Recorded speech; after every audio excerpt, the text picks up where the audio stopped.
Hello guys! Magandang araw po dyan sa lahat guys. Ito po yung DJ Maki 101.1 Team Power Flowers po. Kung gusto niyo po ng mga kabakbakan nun guys, sali lang po sa Team Power Flowers. Mga legit backer po yan guys. Hello dyan sa mga hanat at mga kabebe, mga mahal dyan sa buhay. Kamusta po kayong lahat? I hope okay lang po kayo.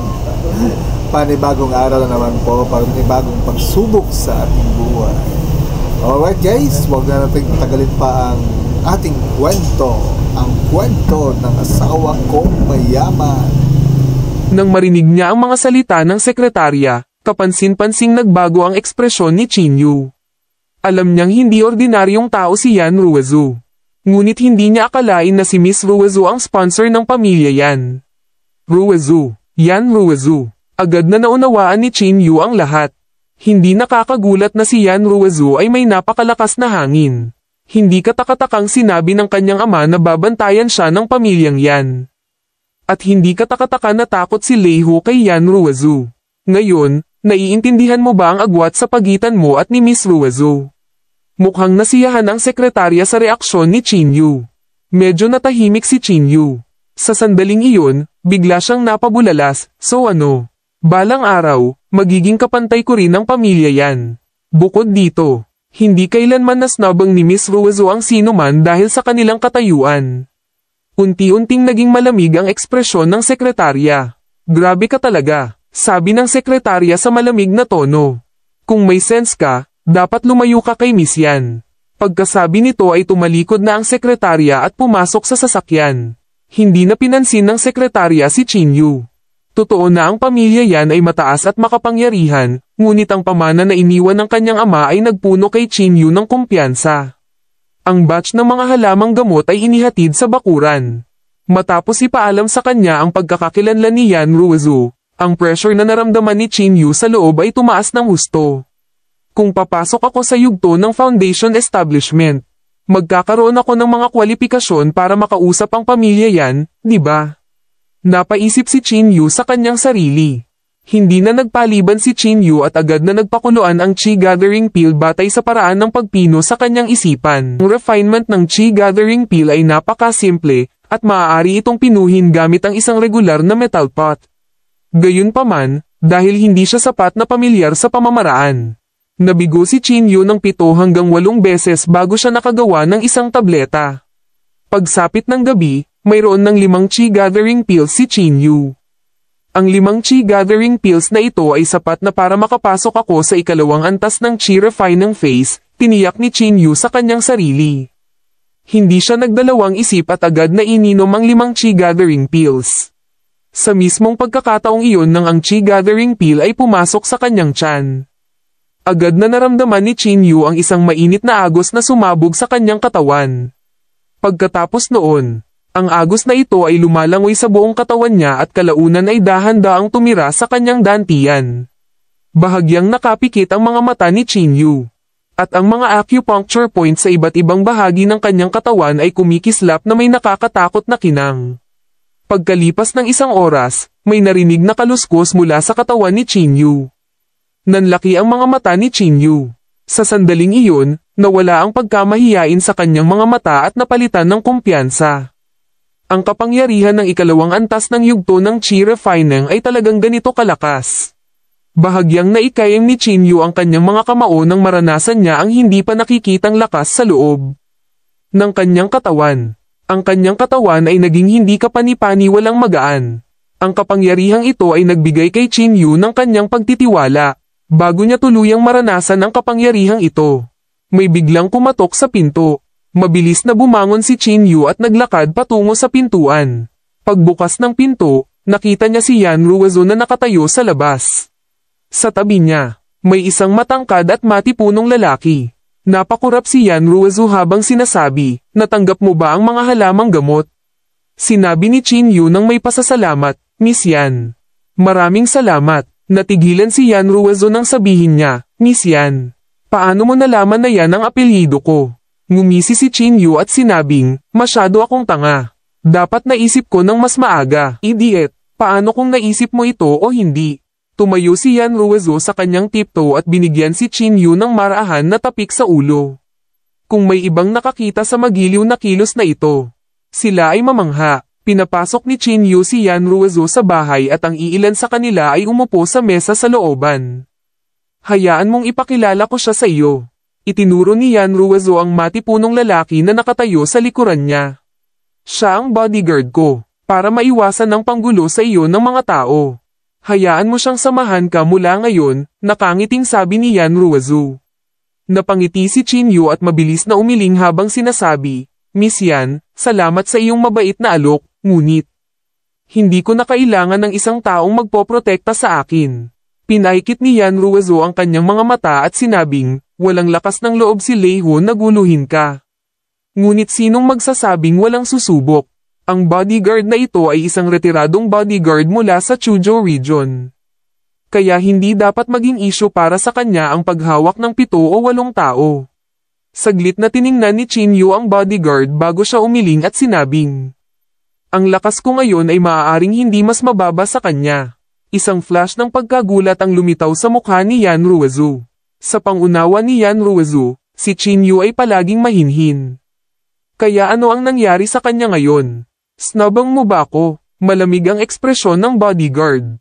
Nagmamadaling iwinagayway ni Chin Yu ang kanyang kamay at sinabing, hindi mo ako naiintindihan.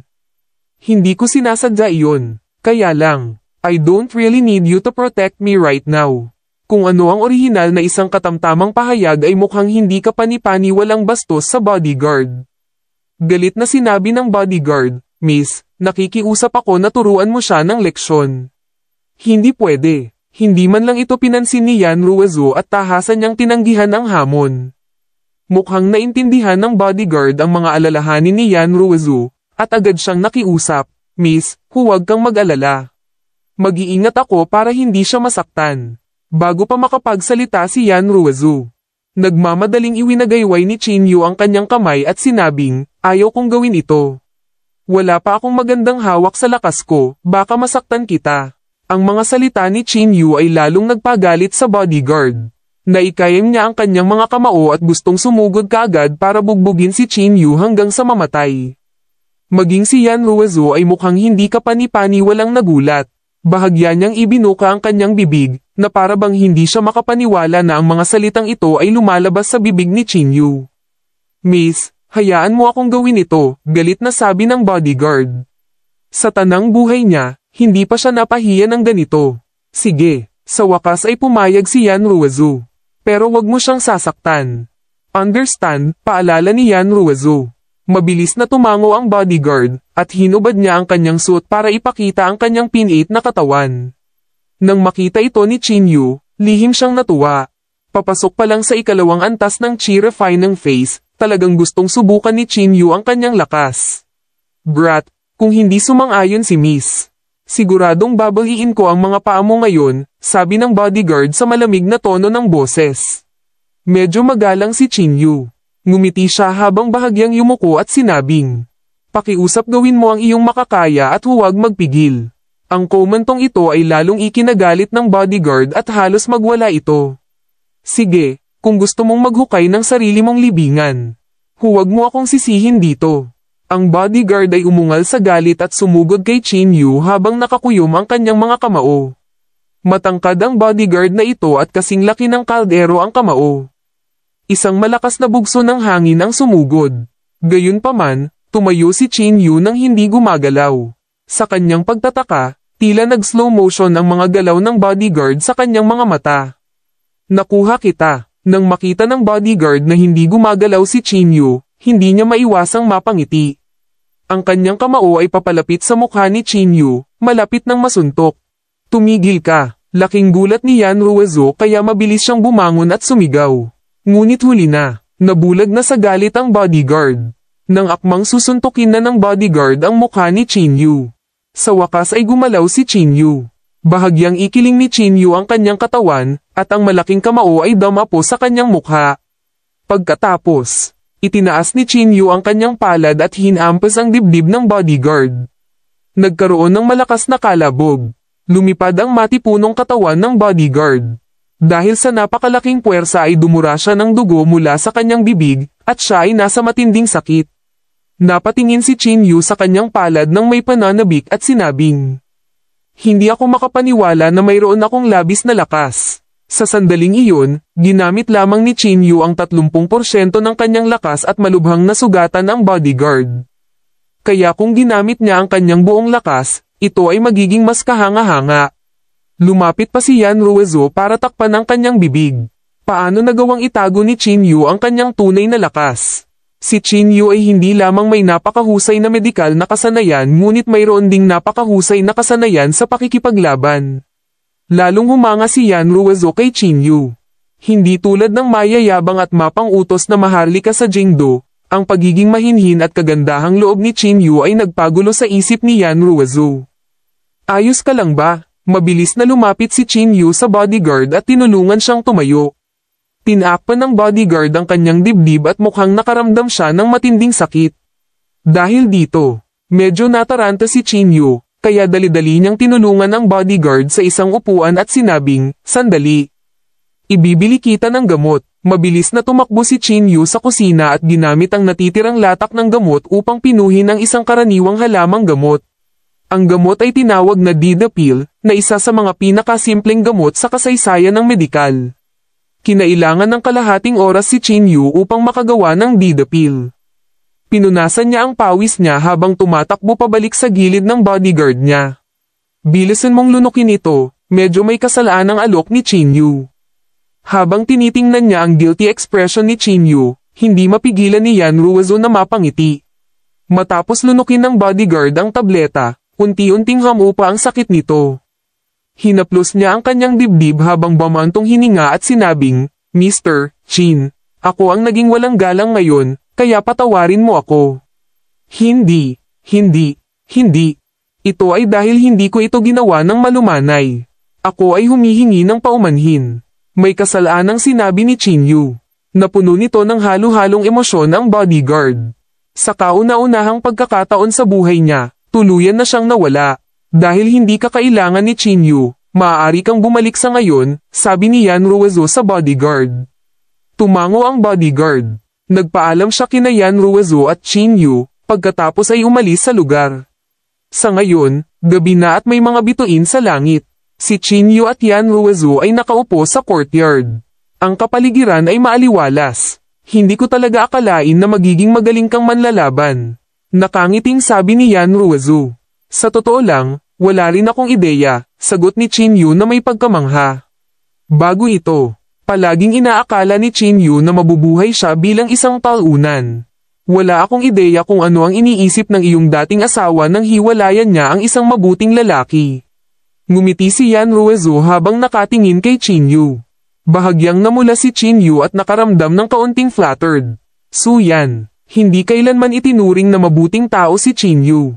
Biglang nagtanong si Yan Ruizo. "Mayroon ka bang matinding damdamin para sa kanya?"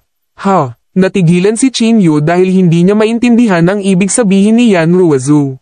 Alright guys, natapos na naman po yung bago nating kabanata guys. Hope po nag-enjoy pa kayo sa pakikinig guys. Sana po patuloy niyo pa po akong suportahan guys. Shoutout po dyan sa mga friends ko po. Thank you so much po and sa mga followers.